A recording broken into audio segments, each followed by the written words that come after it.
Hello all, welcome to Shankar AS Academy's daily editorial analysis 30th December 2020. Today we are going to see two important editorials from bilateral relationship which is taken from two different newspapers. They are Indian Express and the Hindu newspaper. Let's see what are they. The first editorial which is taken from the Indian Express which talks about a crisis to the west. This editorial discusses about Pakistan and Afghanistan instability towards west. In this article we are also going to see some of the India's strategic moves towards this crisis. The second editorial which is taken from the Hindu newspaper which talks about Korean trauma. In this article we are going to discuss about South Korea's political and constitutional failure and India-South Korea relations. Without much delay, let's dive into the discussion. Look at this editorial. This editorial discusses the rising instability between Pakistan and Afghanistan after the power return of Taliban's. That is, Taliban's return to power with cross-border tension, insurgencies and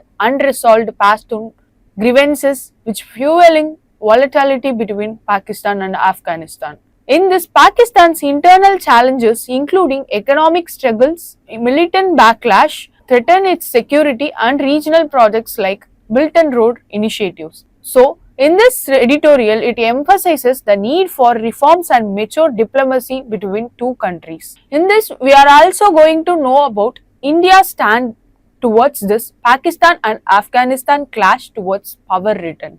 For that, first we need to know the background of this Pakistan and Afghanistan clash. After Taliban's return to power in August 2021, which escalates tension in the region impacting Pakistan and Afghanistan's relationship. In this, Pakistan initially viewed the Taliban's takeover as a strategic win but faced challenges due to border disputes along with Durand Line, which is considered to be the very important strategic location in terms of oil trade and other trade activities which Pakistan is totally depends on. With this, let's move on to some of the security challenges faced by the Pakistan. The first one is cross-border tension, which concentrates on cross-border strikes and insurgents have increased in Balochistan and Bastan territories. And Pakistan access towards Afghanistan's harboring groups like Tehrik-e-Taliban Pakistan, worsening security concerns day by day. The second one we are going to see is Pashtun's grievances. In this grievances, the most highlighted thing is suppression of movements like the Pashtun Tahfun movement, suppression of movements like Pashtun Tahfun movement, which exaggerates internal discontent between Pakistan and Afghanistan, and also lack of peaceful engagement and marginalization worsen ethnic grievances. And it also led to increase in internal discontent, highlights the need for inclusive governance towards two countries clash over. According to this insurgencies, let's see the impacts on China-Pakistan Economic Corridor and Belt and Road initiative of China. It increases the insurgency in Balochistan, poses the threat to key infrastructure under China's Belt and Road initiative, including the China-Pakistan Economic Corridor. Now let's see some of the Indian perspective towards this clash. When it comes to Indian perspective, first we have to analyze the strategic implications towards India and Pakistan. When it comes to strategic implications, instability in the region may lead to increased infiltration and terrorism threats among Indian western borders, that is, India's western borders towards UAE countries. And also India concerns about China-Pakistan Economic Corridor passing through Pakistan occupied Kashmir, which is threat to India critically. Now let's see India's approach towards Afghanistan. India emphasized the need for a peaceful and inclusive Afghan government to ensure regional stability and regional cooperation through Shanghai Cooperation Organization is crucial for addressing security and counter-terrorism concerns towards western countries of India and also Pakistan, which is related to China-Pakistan Economic Corridor, which will directly impact the Jammu and Kashmir region of Pakistan. With this information, let's move on to geopolitical dimension of this issue. When it comes to geopolitical dimension of this issue, bordered and religion issues. Pakistan's strained relationship with Afghanistan and Iran added to the complexity of regional security, and also Taliban's refusal to recognize the Durrant Line weakness against Pakistan's Western Front security strategy. The second one is China's role towards Belt and Road Initiative. This Belt and Road Initiative and its reliance on stability in Pakistan highlights China's growing influence in the region and affecting India's strategic calculation towards Western countries. From this, India have to learn some of the lessons. Let's see one by one. The first and foremost thing is internal security. India should effectively manage our border areas, particularly Jammu and Kashmir and the Northeast, is crucial for stability towards Western countries. India's Home Minister reports emphasize on countering cross-border terrorism and infiltration towards the threat. And also, Ministry of Home Affairs annual report of 2021 to 22 outlines India's efforts in countering cross-border terrorism, which emphasizing the need for continuous vigilance and proactive measures towards this terrorist activities because of Pakistan and Afghanistan stability tension. The second one is regional diplomacy. When it comes to regional diplomacy, proactive engagement with neighboring countries like Afghanistan and Iran through diplomatic channels is essential towards India's growth. Projects like Chabahar Boat as a strategic counter to China-Pakistan initiative in the western region, and also India has hosted regional security dialogues on Afghanistan, which emphasizes the importance of cooperation against terrorism and advocating for an inclusive government in Afghanistan. So India has to be conscious about their projects and security concerns towards western areas because of its western tension towards Pakistan and Afghanistan. With this, let's move on to some of the way forward measures to combat this. When it comes to countering activities towards this crisis, Pakistan must prioritize addressing internal ethnic grievances through inclusive governance and reforms, and also has to enhance regional diplomacy and cooperation on counter-terrorism, which measures are crucial for peace among Western nations. From India's side, India should continue advocating for peaceful resolution of disputes and strengthen regional trade and connectivity for long-term stability. With this discussion about this editorial, let's try to write a mains answer. The instability in the Pakistan-Afghanistan region poses significant security and geopolitical challenges for India.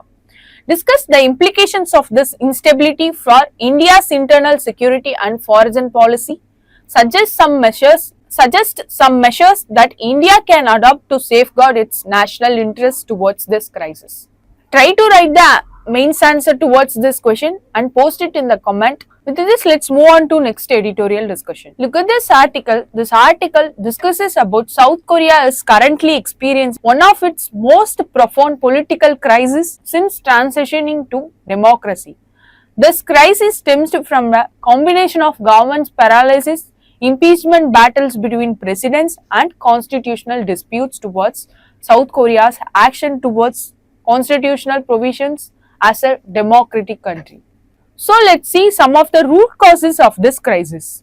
When it comes to root causes of this crisis, the first one is impeachment battle. Impeachment battle between the presidents. President Yoon Suk Yeol, who was elected in 2002 as president, who faced opposition controlled National Assembly and widespread criticism over his scandals, controversies and governance failure, and also his approval ratings fell below 20% in South Korea. He also declared martial laws earlier this month amid tension with the opposition triggered and public protest, recalling South Korea's dark history with military dictatorships. The third one is his impeachment left a leadership vacuum towards South Korea's government.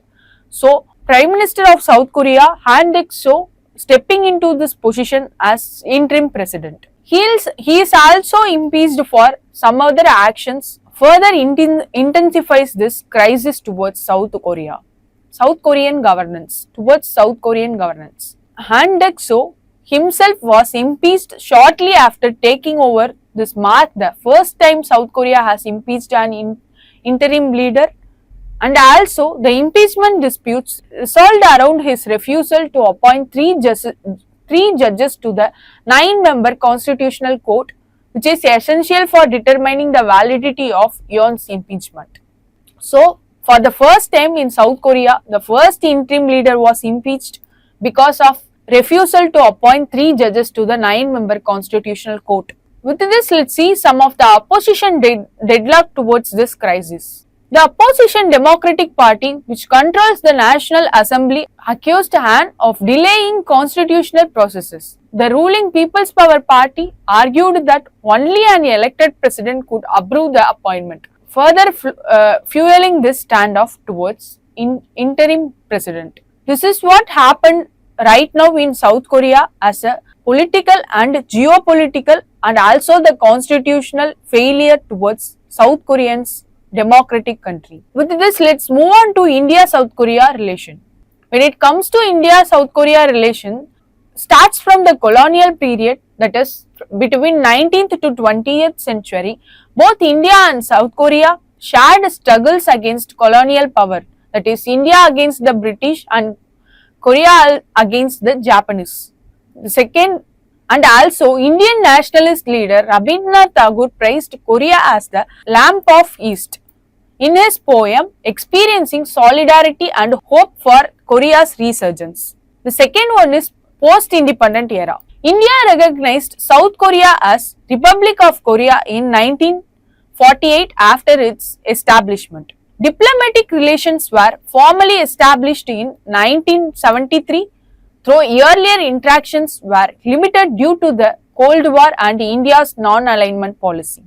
In 1980s to 1990s, economic liberalization in India and South Korea's industrial boom brought the two nations closer, and also South Korean companies like Hyundai, LG and Samsung began investing in India, fostering economic tie between two countries. In 2000s, the relationship gained momentum with increasing trade, cultural and exchange and political cooperation between two countries. The Comprehensive Economic Partnership Agreement in 2009 marked a turning point in economic relation between India and South Korea. So let's see some of the economic cooperation between two countries. When it comes to economic cooperation, bilateral trade played a vital role in this relationship. In this bilateral trade between India and South Korea reached approximately $27 billion in 2022-23, with ambitions to scale it up $50 billion in the coming years. The major exports from India are petroleum products, iron ore, textiles and agricultural goods. According to India, major imports from South Korea are automobiles, electronics, machines and steel products. And also India signed Comprehensive Economic Partnership Agreement in 2009 which aims to enhance the trade and investment flows by reducing tariff and trade barriers between two countries. When it comes to investment, South Korea is a significant investor in India with major cooperation like Hyundai, Samsung, LG, Tata Mahindra in across border ventures. When it comes to defense cooperation, some of the strategic partnerships was followed in India and South Korea that elevated their relationship to special strategic partnership in 2015, which reflects shared security interest in Western region. When it comes to defense protection and technology, South Korea is a significant defense partner for India under its Make in India initiative. Notably, some of the key collaborations are there.